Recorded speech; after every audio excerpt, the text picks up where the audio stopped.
আমারে তুমি অপছন্দ করতেই পারো, কিন্তু অপছন্দ যে আমার ঠেকাই রাখবে না, তোমার অপছন্দতে যে আমি একেবারেই দমে যাব না, এটার প্রমাণ। আমাদের দলগতভাবে বিভেদ থাকতে পারে, কিন্তু এলাকার মানুষের ব্যাপারে আমরা এক ইঞ্চিও ছাড় দিব না। সম্মানিত দর্শক শ্রোতা, আসসালামু আলাইকুম। ব্যারিস্টার সুমন, আপনারা সকলেই জানেন, বর্তমান সংসদ সদস্য।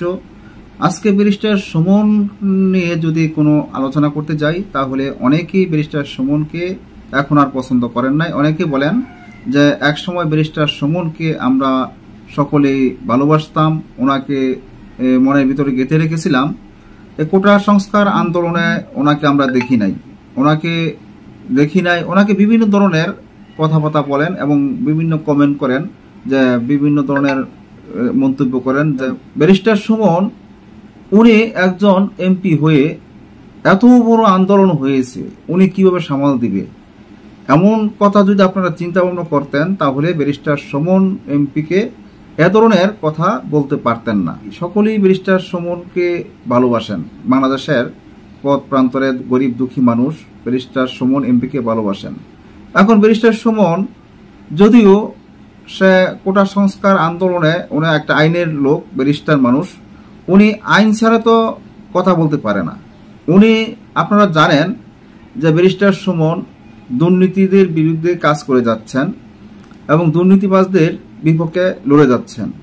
এখন এত বড় একটা সংঘর্ষ হয়ে গেছে, সেই সংঘর্ষের মধ্যে অনেক মানুষ নিহত হয়েছেন, আপনারা সকলেই জানেন। যেহেতু বর্তমান একজন রানিং এমপি, স্বতন্ত্র থেকে উনি নির্বাচিত হয়েছেন, এখন যদি ওনাকে আপনারা গালাগালি করেন, তাহলে এটা আপনারা মনে করেন যে ভুল করেছেন। ব্যারিস্টার সুমন উনি মাত্র এমপি হয়েছেন 6 থেকে 7 মাস হয়েছে। এই 6-7 মাসের ভিতরে উনি যেই ধরনের কাজ করে যাচ্ছেন, এই ধরনের কাজ তো অন্য কোনো এমপি মন্ত্রী করে নাই। তাহলে ওনাকে আপনারা কেন এভাবে দোষারোপ করবেন? ব্যারিস্টার সুমন, আপনারা সকলে জানেন, একজন সৎ এমপি, একটা সৎ লোক খুঁজে পাওয়া খুব মুশকিল।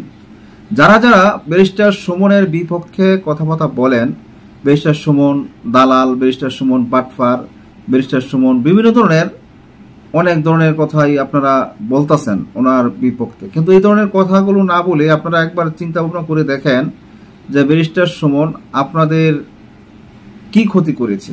আপনারা যারা বলতেছেন যে ব্যারিস্টার সুমন কোটা সংস্কার আন্দোলনে কোথায় ছিলেন, আজকে ব্যারিস্টার সুমন কেন কথা বলছেন না? যেহেতু ব্যারিস্টার সুমন আগের একটি ভিডিওতে বলেছে যে এটা হাইকোর্টের মধ্যে এটা মামলা আছে, এটার রায় হবে, যদি এই রায় যদি প্রধানমন্ত্রী না মানে, তাহলে আপনারা আবার আন্দোলন করেন, আমি আপনাদের সাথে থাকবো, এমন কথা বলেছিল নাকি? যদি না বলে থাকে তাহলে বলতে পারেন। উনি একজন আইনের লোক, আইন ছাড়া তো উনি বেআইনি কাজ করতে পারবে না।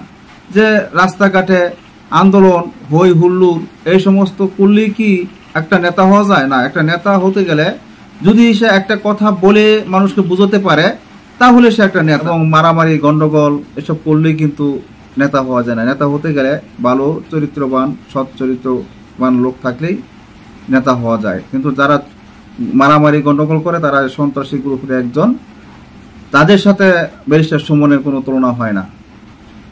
মাননীয় প্রধানমন্ত্রীও দেশে এমন গন্ডগোল চায় না। গন্ডগোল যারা সৃষ্টি করে তাদের বিপক্ষে কিছু কথা বলেন।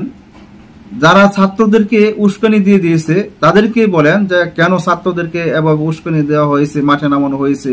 এখন ছাত্রদের সাথে তারা যোগ দিয়ে আবার মারামারি গন্ডগোলের সৃষ্টি করেছে, এই দেশের পরিস্থিতি খারাপ করেছে, এই দেশের যে স্থাপনাগুলো আছে ভাঙচুর করেছে, অনেক কিছুই ক্ষতি করেছে। সেই ক্ষতির দিকটা আপনারা একবার চিন্তা করে দেখেন। এবং কতগুলো মানুষ মারা গেছে, কাদের কারণে মারা গেছে? মাননীয় প্রধানমন্ত্রীর কারণে মারা গেছে, ব্যারিস্টার সুমনের কারণে মারা গেছে। এখানে যারা এই ছাত্রদেরকে উস্কানি দিয়ে যারা মাঠে নামাইছে, তাদের কারণে আজকের এই দেশের এমন ক্ষতিগ্রস্ত হয়ে গেছে। আজকে এমন ক্ষতি হওয়ার কথা ছিল না। যারা করাইছে তাদের এক কথা চিন্তা করে দেখবেন যে কারা এই আমাদের সোনার বাংলা, সোনার ছেলেদেরকে, ছাত্রদেরকে আবার উস্কিয়ে দিয়েছে। নরসিংদী জেলখানা ভেঙেছে এবং আপনারা জানেন যে ডাটা সেন্টার বন্ধ করে দেওয়া হয়েছে, তারপরে মোবাইল ইন্টারনেট বন্ধ করে দেওয়া হয়েছে। এমন অনেক কিছুই কিন্তু ক্ষতির, খালি ক্ষতি ছাড়া কোনো দিক দিয়ে লাভ করে নাই। যে পরিমাণ ক্ষতি হয়েছে এই ক্ষতিটা মনে 5 বছর পূর্ণ করার মতো সম্ভব নয়। সম্মানিত শ্রোতা, এ নিয়ে বেশি কথা বলেছি না, আজ এই পর্যন্তই। আল্লাহ হাফেজ।